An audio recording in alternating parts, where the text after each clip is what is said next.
Welcome to Down the Garden Path. Today I'm welcoming back our friend and fellow gardener from across the GTA. Julia DeMacos is joining me again today to talk all about tomatoes and to not be afraid to how to grow tomatoes. So I'm so excited to learn from her. She's also known as the Gardening Girl in her 7,000 square foot kitchen garden located in Mono, Ontario, on 25 acres on the Niagara Escarpment. So welcome back to the show, Julia. Thanks again for having me. I'm so happy to be back. I Oh, love you're chatting. welcome. You're welcome. We were chatting a few weeks ago about regret, and like I hadn't started my tomatoes yet, and you said you hadn't either, and that we shouldn't be afraid. And the people that are starting to talk about tomatoes in February, really, they're the that's the risky part, and that even though it's May 3rd, as the time of this recording, you can still start tomatoes from seed inside your house, right? Absolutely. Absolutely. Last year I started my tomatoes end of March and I thought I'm going to be ahead of the game and I'm going to Hmm. start them. This time last year, my tomatoes were so unruly. They were at least a foot and a half tall, dying to get out of their smaller pots. I didn't have the space. I grew 108 varieties. And dealing with that size of plant, knowing I still had 4 more weeks to go, was so stressful. And by the end of it, they were just not happy. So when I Mm. transplanted them to the garden, they had a long transition. So I decided that this year I was going to wait and start them later to put out smaller, stronger plants so that when I put them in the garden, they won't have such a hard time adjusting because Yeah. that size plant already wants to flower and set down fruit and it wasn't ready for that. It didn't have the Hmm. support of the ground or the soil. So yeah, so this year I just started them the couple of Saturdays ago now, I think it's been, Yeah. and I'm still waiting for 10 of them to germinate. So Okay. 19 have, I'm growing 29 varieties, and 19 have germinated, which are great. They're not yet at the first leaf stage. Okay. And I've got 10 more to go, and I'm honestly not worried. I have years ago, because you're always thinking like, oh shoot, I forgot to start this. So then Hmm. I would start them later and later, just adding more varieties, and they all did really well. As soon as I get to the garden, they just pick up and start Yeah. growing. So I didn't find that the ones that started late didn't produce while the first ones did. They all eventually reached the same growth stage. So it was Right. fine. Yeah. I know it's possible. Yes, and I think you're right. The issues that can, if you start too early, there's so many more issues, right? Of like you said, the space and the size and keeping them healthy, and they're still going to lean towards light and leggy, So I think you think you're starting early is better, but I think and sometimes because I think a lot of times then people don't do it again because it was so much work, right? Much work. I think in the situation where if you have a really small garden or you only plan on growing, 2 to 4 pots of tomatoes and you're growing nothing else and you plan on growing them and you're going to put them in a big grow bag and you want to start them early because you want fruit early, but that's all you're doing. Like that's your garden Yeah. and you're ready to commit the effort, the time, the care, supporting, staking, managing them. I think by all means, like if that's what you want to do, great. But if you have other things in your garden and a life and you might not get to them on time and Yeah. they're really needy when they start getting bigger. It's a lot easier to manage them when they're growing in their final destination than indoors in the transition stage. Unless you Yes. can do that, I suggest for most people not to. I Yeah. suggest, wait, you have don't fall victim to seeing what other people do online because everyone too is in a different growing zone and everyone has a different final frost date if they have a frost date. If you're watching people online that are in the south, they're already growing them in their gardens. Yeah. So the pressure of, feeling like, well, I haven't started them yet, I'm really falling behind. You're not. Just Yeah. rest assured, there is no rush with tomatoes. They grow fast. I give them 4 weeks now. I think four Oh. to 5 weeks is a good date for seed Hmm. starting your tomatoes. They will catch up and you'll have a lot more pleasant experience in managing them than managing something that's hip height, which was mine last year. They were hip height, Yes. tangling, and they were stuck together, falling over. I mean, it was a nightmare. So Yeah, yeah. I think yeah, you posted pictures about that, didn't you? And I think I remember yes. that. Yeah. So, Sea of hip height tomato plants yeah. growing in 4 to 6 inch pots. It was a nightmare. It was Yes. awful. Yes. So Not again. now speaking of the pot size, so I was just saying that I grow them in, I save the plastic mushroom containers from mushrooms, and that's what I used. So I've just started them about 2 weeks ago when we were chatting about this, and I thought, yay, I'm not behind. I can do it. So I set it up in the dining room so I didn't forget about it, so I could keep an eye on them. And I was very careful to like consciously space the tomato plants like in spaces, but you said you don't necessarily need to do that. No, you could literally drop two seeds in a hole and split them apart later. They're really resilient. Once they grow to, past the cotyledon stage, once they grow Hmm. past, the baby leaf stage and the stem thickens a bit and they produce their first set of true leaves, the stems are a lot tougher. And at that point, you can manage them. You don't have to worry about trying to separate them. They can handle it. They're not Okay. that fragile and they don't mind being transplanted. They don't have any issue with root disturbance. So yeah, but by spacing them the way you did make it easier for yourself. If you were to throw them all in a hole, you'd have a harder time tangling them apart. Whereas the way that you did it, you can literally take a little spoon, like a baby Right. spoon, Yeah. and then just scoop them out one by one and plop them right into a planting hole in your next size pot. So what you've done is good. And I really like, so what it sounds like what you did is you multi-sowed. You took a container, which you used a mushroom box, but that's basically a seed tray, right? Yeah. You took a container and you put the seeds in there of the seeds you're growing, and then later on you're going to pot them up. So that's exactly what I do, but I do it in a 4-inch pot or a 3-inch pot, and I just put all the seeds of one variety in one pot, and then later I split them apart from here. So what you did Okay. is perfect. Yeah. Perfect. And you said four you find in that size pot, four is sufficient, but you could do more if you want to for our listeners, but Do four. 100. You could do 100 in here. You could do 50 in here if you wanted to. You could just, put them all carefully if you wanted, and later on when they grow, you could split them apart. I like to start them in. So we were talking before about, a lot of people that are beginner gardeners, they go to the garden center or they go to, Home Depot and they buy the tray, like the seed starting tray, and it has Yes. a pink tray and it has little cell packs in there, whether they're 6s or 9s, and then they have a dome, right? And so then they Hmm. take their seed pack and they fill the trays with soil, and then they put their one seed per cell, and all that's fine. The problem is that seed germination is tricky. It's not a 100% guarantee. If you have fresh seeds, maybe the ones you saved yourself, those probably have the highest germination rate. And so, most likely if you put the seed in, the seed will germinate. But oftentimes when you buy seeds, you don't know what you're going to get. So if you fill your tray one per cell, you may not get every cell germinating a tomato plant. So then you're going to have holes. So it's a Hmm. lot of effort to manage that, and soil and watering. So by taking a pot, if you're, one little pot per variety, you know exactly how many you're going to have, then you select. So by doing it this way, I know that I'm going to pick, if I want to grow 4, then there's 4 in here, I'll pick all 4. But if I want to pick like 2 of the best, then I would probably go for the 2 strongest seedlings in this pot, and then I would discard the rest and Okay. or give them to someone. But Yeah. then I'm selecting, right? So you want to grow strong plants, you want to select the best seedlings. And sometimes when you seed one seed per cell, you might get a really piddly weakling. You don't want to grow that seed. That plant may be diseased later. It may be Mm. susceptible to weather, pest, anything. And so by selecting the strongest, you're giving yourself higher odds of success, Yeah. higher chances. The one thing I find about those big seed trays is it's hard to keep the water even, like, evenly watering that. Like that's why I kind of like my little mushroom container because I feel like I can evenly, make sure all six of mine, I did six in my little container, Nice. um, you know, is watered enough. But when you're dealing with that big tray and you're trying to water, it's tricky. You do end up drowning some and drying out others, right? But I'll give you a tip. I'll give you Okay. a seedling watering tip. Okay. Never water your seedlings from the top. If Ah, you're growing in containers that have drainage holes, it's best to water from below. okay. So what I do is I have a tray, like a large plastic tray that I have about, half an inch of water in that I top into that. I top up.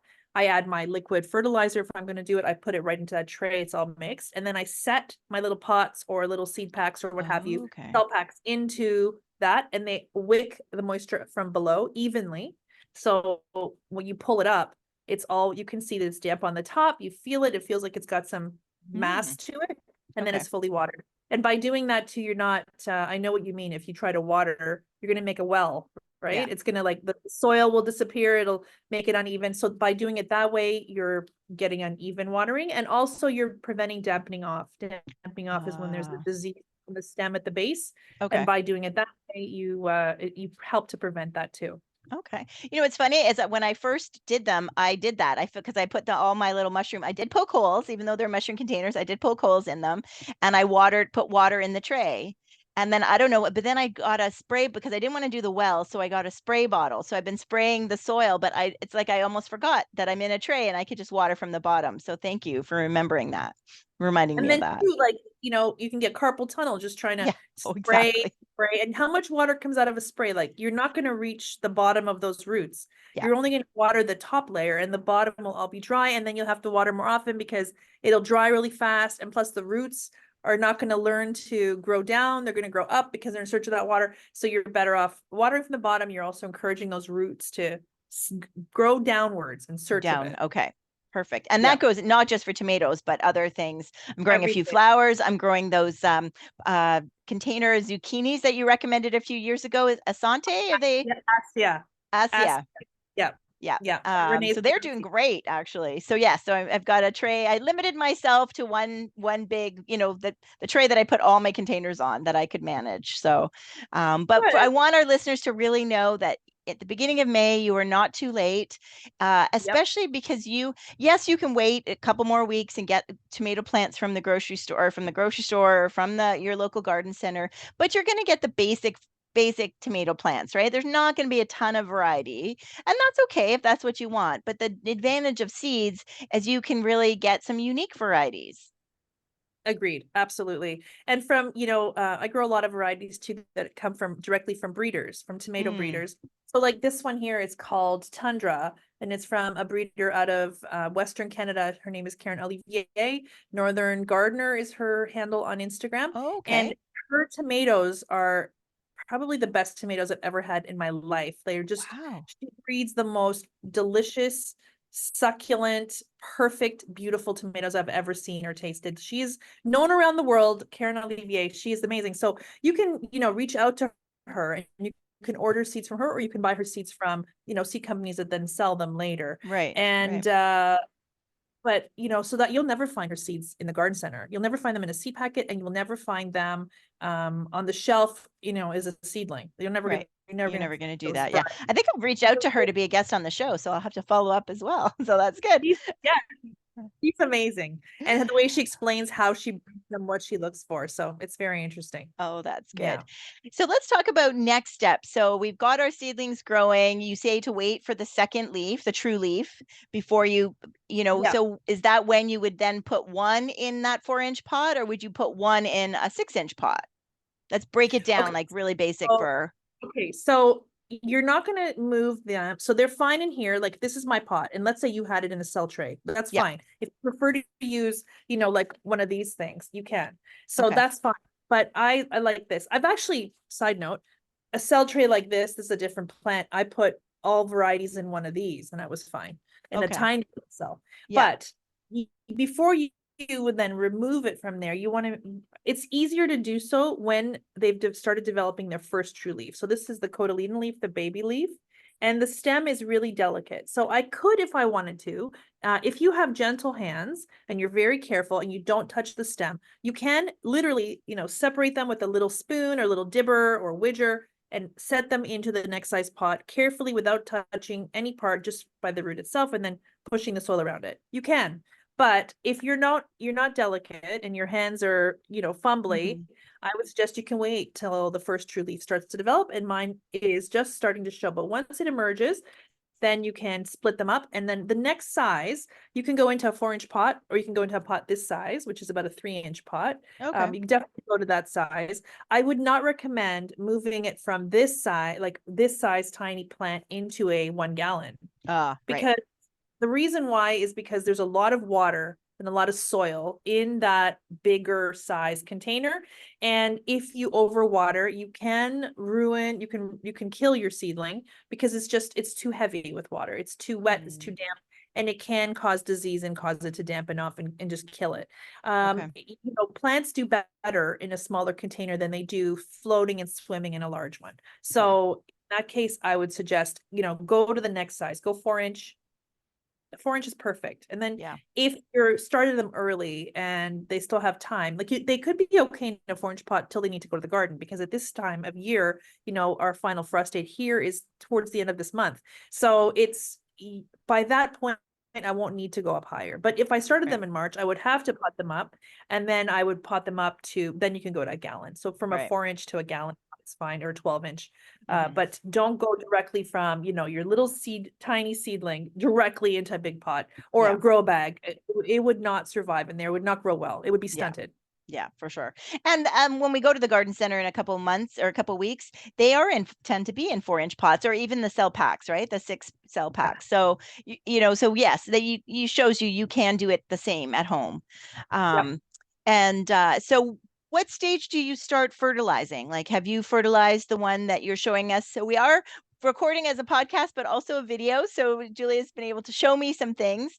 Yep. So yeah. So, okay. Great question, by the way. So the baby leaf, the cotyledon leaf, contains this. So this is the original leaf, right, that comes out of the seed coat. And that little leaf has all the nutrients that the plant needs in order to produce its first true leaf. So, Okay. but while you see it green, that Hmm. means that it's feeding the plant, the root system. When the next set of leaves begins, the first true leaf, and this little leaf starts turning yellow and brown and dying, that means that it's used up all its nutrition. It's no longer needed for the plant. At that point, you can start fertilizing. So if you Oh, fertilize perfect. now, you don't need to. You'd probably potentially even burn it. You're better off waiting. And once that little cotyledon leaf starts to fall off and the new, then that would only happen after the first true leaf develops. Okay. Then I would fertilize. And I would only fertilize, I do a little bit. I try not to overdo it because you can burn your seedlings Hmm. and set them back. And you can see it on the leaves. The leaves will look like something happened, and then they become burnt Okay. and browned and dying. So a little bit, very diluted, in my basin or in a liter bottle or 2 liter bottle. I like to use the Pro Mix liquid, the root booster. Okay. It the phosphorus is the higher number, the NPK. The P is higher, which focuses the nutrition on developing roots. So it's called Promix Root Booster.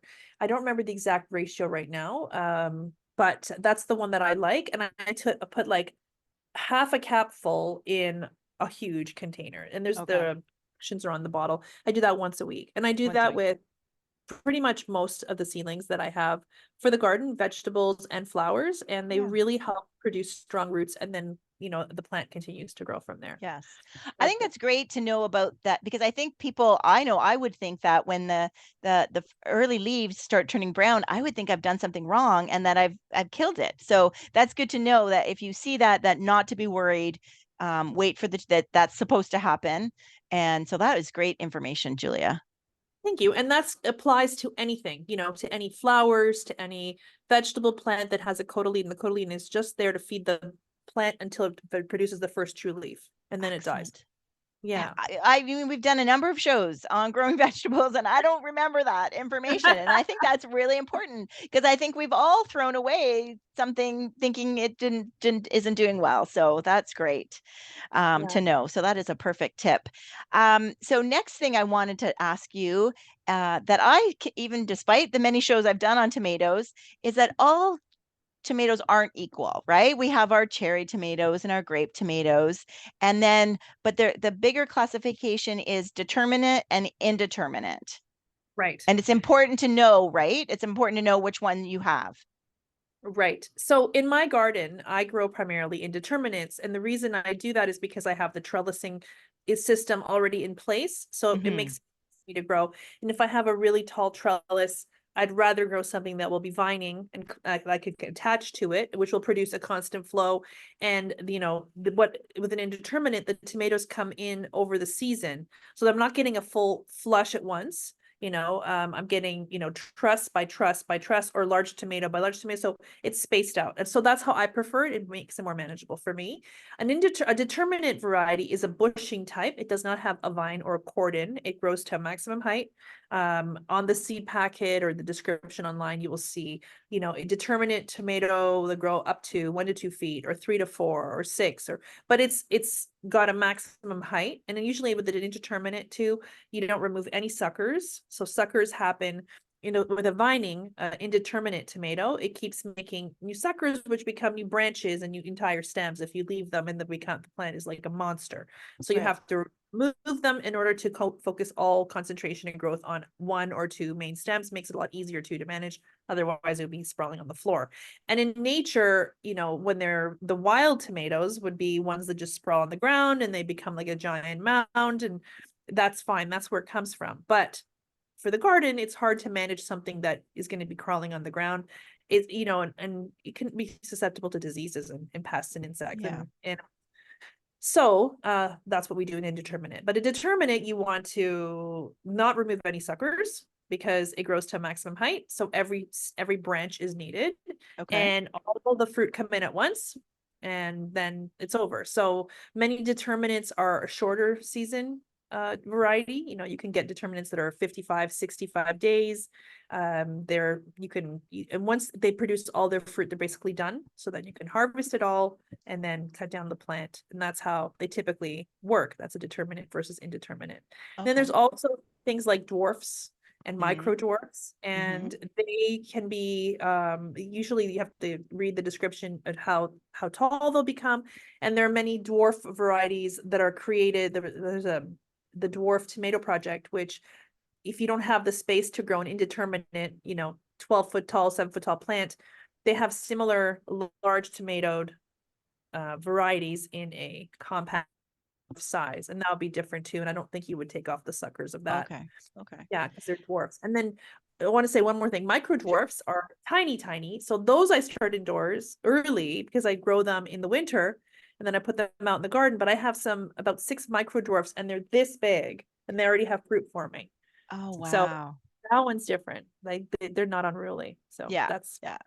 Well, that's good. yeah. And the benefit of having a garden room greenhouse kind of thing. Yeah. Yeah. So my question was about grape tomatoes and cherry tomatoes. What was the question? Are they determinate or indeterminate, or could they be both? Like They can be depending on both. the variety. You have to read the label. So you're Okay. growing yellow pear Yes. cherries, they're Hmm. indeterminate, and they will require staking and Okay. also removing the suckers in order to keep them manageable. Excellent. Okay. Good to know. But I can grow them in a pot, like You can in grow a them in large a pot pot, but still have with to the stake it. trellis. Yes, exactly. Okay. Okay. But they don't think they grow to be like 7 feet, 8 feet tall. I think that they are a shorter indeterminate. Yes. I But know they maybe were grow. very good producers though from when I tried them before, when I first got them from you. And so this time I'm only growing that one, and yeah, they were very good. But I've One been thing, hesitant to grow an indeterminate like large tomato because of the maintenance of it. But I think as long as I have the system set up, it doesn't necessarily mean it's more maintenance, right? right, so exactly. So here's the difference. Here's a little tip too. So I use cattle panel. So my trellises are all cattle panel, cow Okay. panels. They're metal, and they're supported by T stakes, and they're in a permanent position. I don't remove them. So whether I'm growing a beefsteak or a large tomato or a cherry, I still have to follow the same principles in terms of staking them and removing suckers. But with cherry tomatoes, you get a lot bigger harvest over the season because you're producing trusses of fruit, and each truss has a lot of fruit on it. So it takes a lot less energy for the plant to ripen them and, produce the fruit for your harvest. So you get a lot larger harvest. If you're growing a large tomato variety, you don't get as many fruit. It takes a Okay. long time to ripen them. They're usually much longer season for tomatoes, Hmm. 100 days, 95 days, more than Yeah. that. And then, you're not going to get as many. And they're also a lot more disease susceptible because of how long it takes for them to ripen and all the energy it takes to produce them, that by the Yeah. time they start ripening, late blight may be rolling into your garden, and you may have already lost it because, each tomato takes so long to ripen, to develop into the size, and then to ripen it, that you wouldn't have enough time for your plant to recover. But cherries are different because cherry tomatoes, even if you get blight, if as long as I don't personally remove anything once I see blight, I don't touch the plant because I don't want to spread it. And I know there's people that suggest cutting down your plant and then bagging it, but that disruption of the spores will cause your blight to travel. So Oh, okay. I don't come near it. I don't touch it. Like I don't fiddle with it, nothing. But then where we live, we always have a beautiful September. So August may be a wet month, coolish at night. And suddenly we have we have summer again in September, and all of September will be stunning. That month, I find all those cherry tomato plants that had succumbed or have shown signs of blight, that maybe the bottom was affected. Those plants continue to grow, and they just produce and produce until frost. So it doesn't matter if I had touched them or cut them, I would lose them. So if Right. you grow cherries, they're a really great guarantee that you will have fruit. If you grow larger tomatoes, it's a risk. So I always try to grow both types. So I always have a Hmm. fallback and Yeah. still manage to get a harvest of tomatoes at the end. Yeah. Because we are at risk of the summer, right? If we have a good July, hot July, cool August, like you said, Yeah. and yeah, everybody will see all those posts of people with tons of tomatoes in September that are green, but their tomato plants are full of plants or full of tomatoes, but they're green, and how do I ripen them and that type of thing. So yeah. Okay. Well, that's good. Well, I will stick with my cherry tomatoes, I think. My Definitely get a good crop. But there's yes. lots of other great cherries out there you could try that are fun and will produce lots for you. Okay. So, maybe next year, Joanne, you can be open to trying something new. Another one, maybe one Yes, more. yes, I think one more for sure. I think I used because I bought the yellow and the pink ones from you, and I think I used all the pink ones last time, so I had yellow left over because I wasn't Okay. sure. Yellow Yeah. tomato. So I planted few of, so then I still had more in the package, so that's why I went all out on your tomatoes because the yellow ones were pear shaped, were so good. They're so So good and so cute, and they look great on the plate, don't they? When you they bring them in, do. and Yeah, they're just so nice, and you don't really find them very often in the grocery store. You have to go to the market to find them. yeah. So they're such a nice novelty to have. But maybe next year you could do Gardener's Delight. That's one of my favorite. And what kind is that? So that's a red tomato. It's like a saladette, it's called. It's a cherry, but it's a larger cherry. It's like that Campari. You know the ones they sell in the grocery store? Oh, 8 in a yes. clamshell for $6. That's the one. So that is prolific. It grows really tall and it produces and produces. And even on a blighty year, it still produces because it always outgrows the blight and it keeps growing. And I end up freezing bags and bags of them at the end of Really? the season. And then if you once you thaw a frozen tomato, the skin just pops right off, and then Yeah. it makes a wonderful sauce. So I recommend Gardener's Delight next year. Okay, well, I I flagged have that the down. So yeah, I have the seeds, so do you? Okay, to perfect, find them. perfect. Yes. Yes. Um, so what else any other tips that you think people don't know? So okay, we're now into June and they're in the garden. Um, do we how do you prefer to amend the soil before you plant them a certain way or Good question. So first of all, wait till after the final frost date has passed, and I would give it a few extra days. Just watch that 2-week forecast. Do not rush planting them into the garden because a frost will kill them or stunt them if it didn't kill them. Mhm. Even if you cover them, you can cover them, but a cold will stunt them. So they're going to have a harder time recovering. You're better off just waiting and putting them into nice warm soil that has no risk of any kind of cooling. They're good up Okay. until about 10 degrees, and then lower than that, they can start getting stunted. So, that delayed growth does affect a short growing season. So that's number one. Choose a full sun location. Soil should be well draining. That's number two. Full Okay. afternoon sun, so at least 6 to 8 hours of full afternoon sun. They love heat, but they also, for southern people in the south, they will drop their flowers over 30 degrees. So Mm, they're like heat, but they don't like scorching heat because they will yeah. just in order to survive, they just drop their flowers. So you'll have it's called bud blast. Oh, So that sounds like a video game. yeah, right. So that's number one. So then when I plant them, you like to use fertile soil.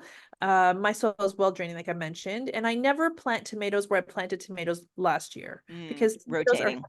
Yeah, they're heavy feeders.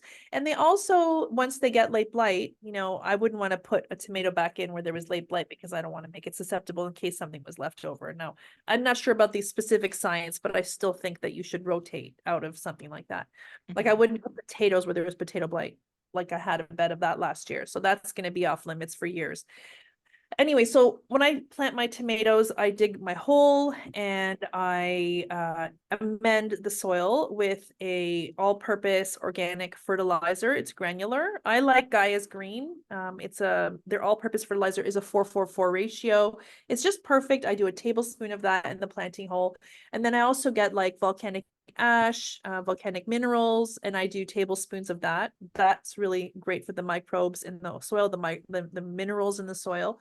And then what else would I add? And then I like to make it nice and juicy in there. So then maybe like a tablespoon of worm castings, like Mhm. whatever I have, Yeah. carbonatite, like I put that in the soil.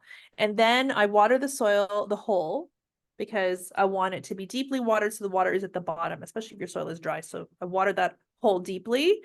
So I basically take my hose or my watering wand and I fill the hole with soil, so which also helps to dilute all those fertilizers.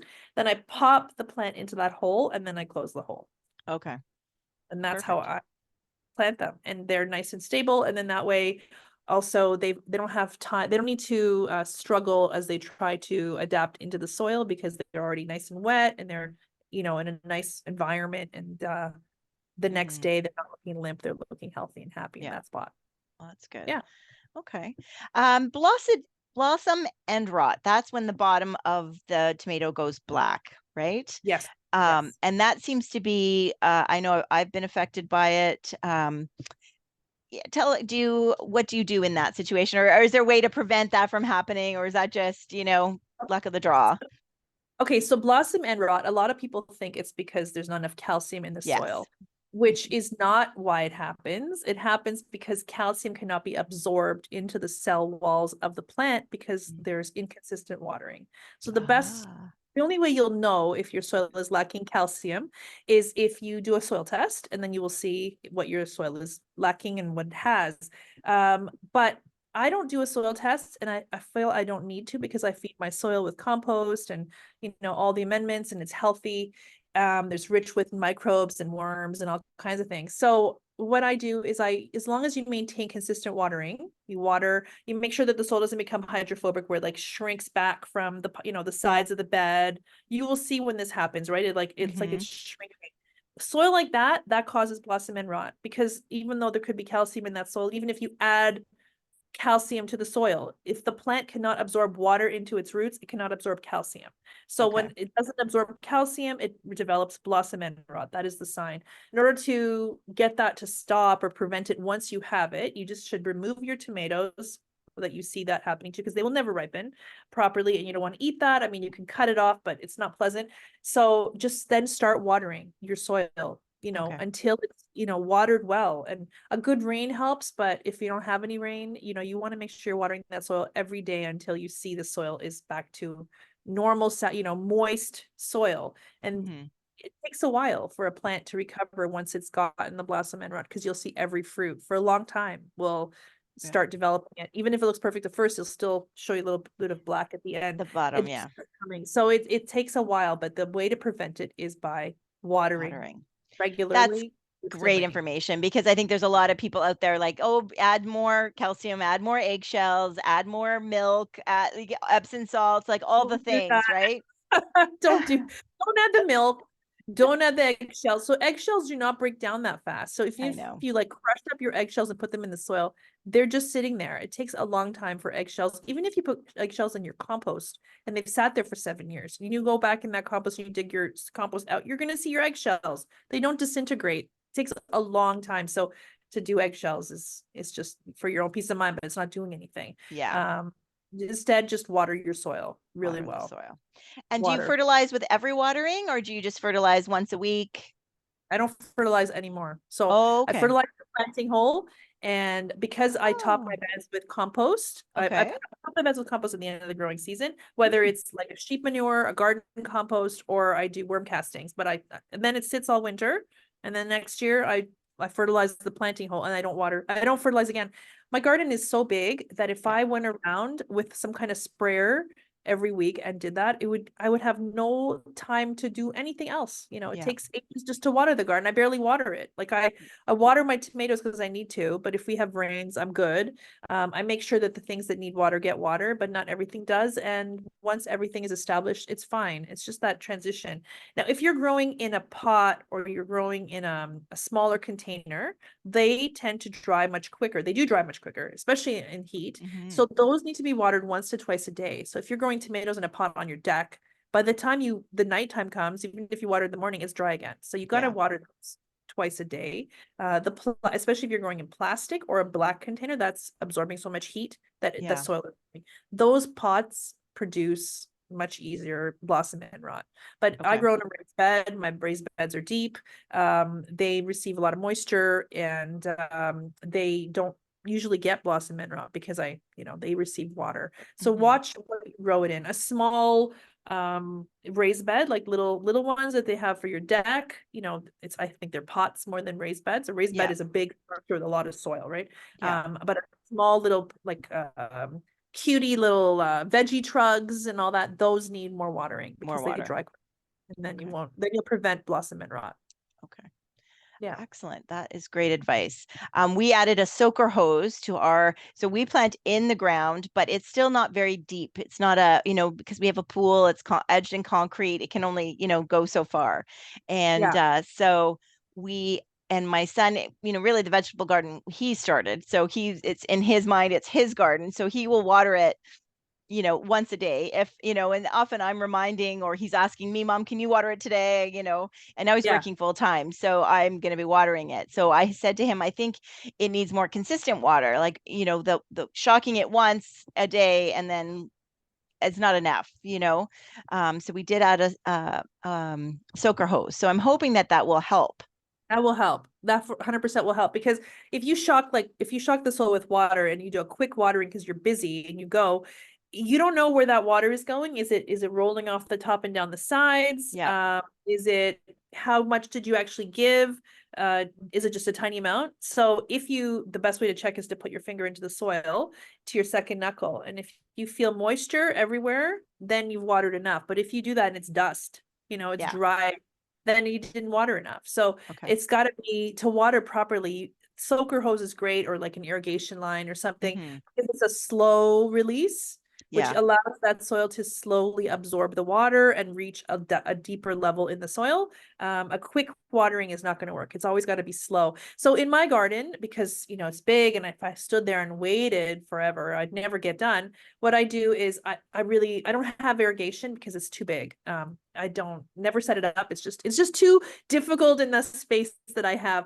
But what I do is I love my watering wand, and my watering wand has adjustments on it. So I set it on like a low type of, I guess, soaker type of level, Yeah. and I sit down on the bed and I just walk away and I work somewhere else, and then I move it over after 10 minutes.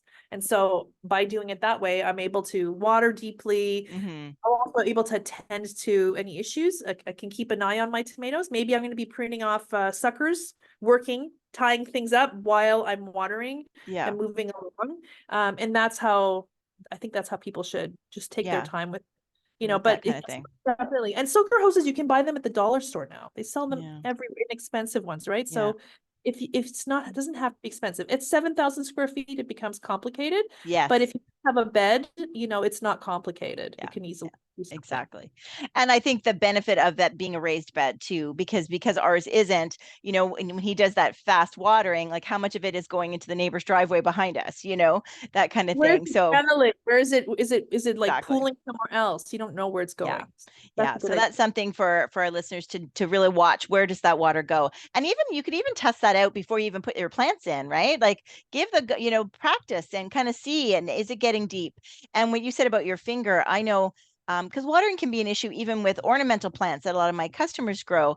And especially when they've first gotten a garden, they're worried, right? About are they watering enough? And unfortunately, with ornamental plants, the sign of too much water is the same as the sign of not enough water, right? They look the Yeah. same. So I recommend getting a wooden spoon, either an old one from your kitchen or getting a new one from the dollar store, and using that as like just as a marker and to see how deep is the water.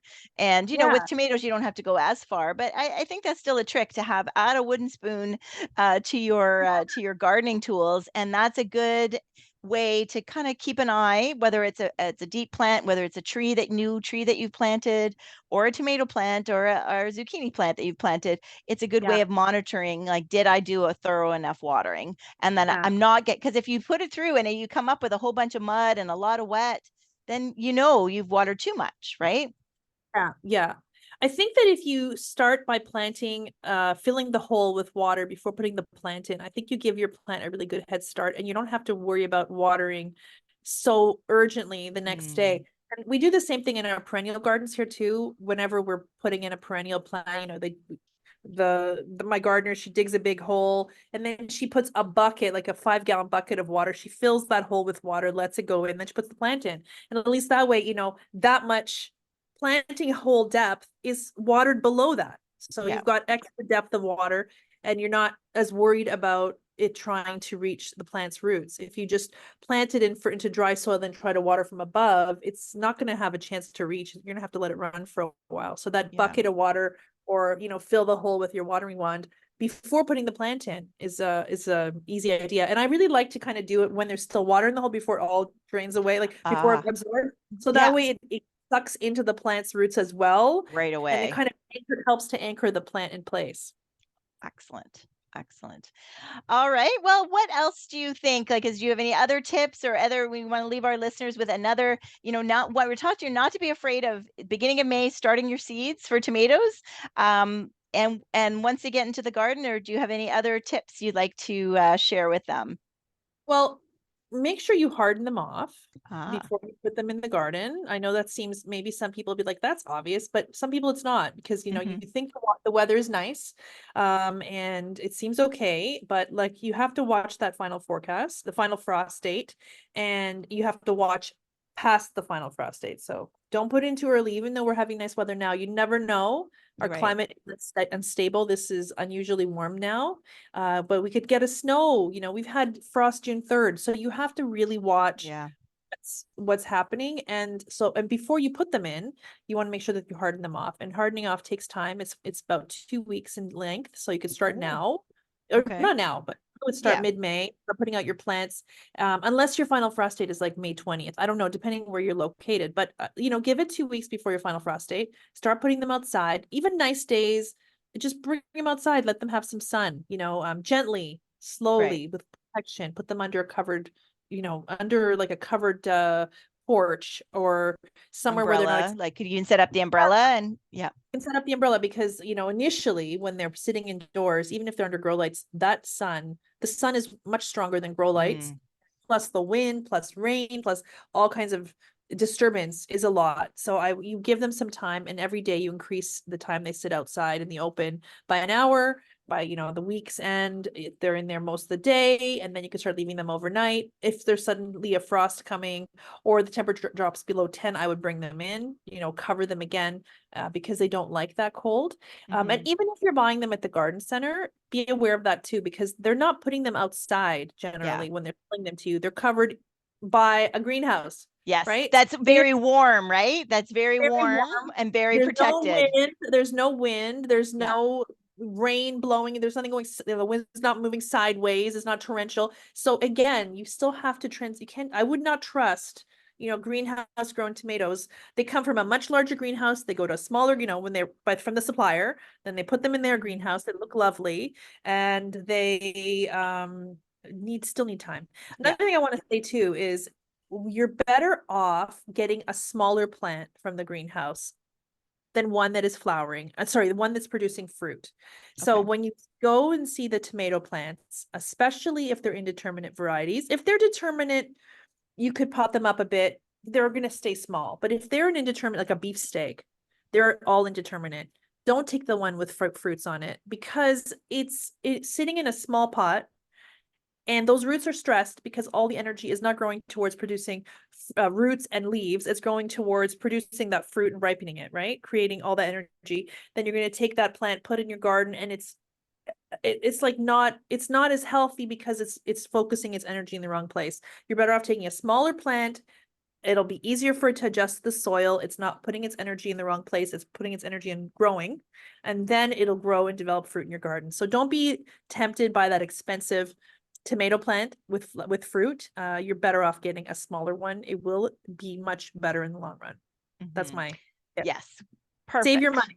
Save Save your your money. money. Save your Get money. a better off getting a 4-pack of seedlings, tomato seedlings, than a big plant for $25 with fruit on it. Don't do that. Yeah. And I think I noticed that last year that the garden centers very quickly went to that. Like they sold out of their cell packs and their 4-inch pots, and then they immediately went to selling these, 10-inch pots of tomatoes.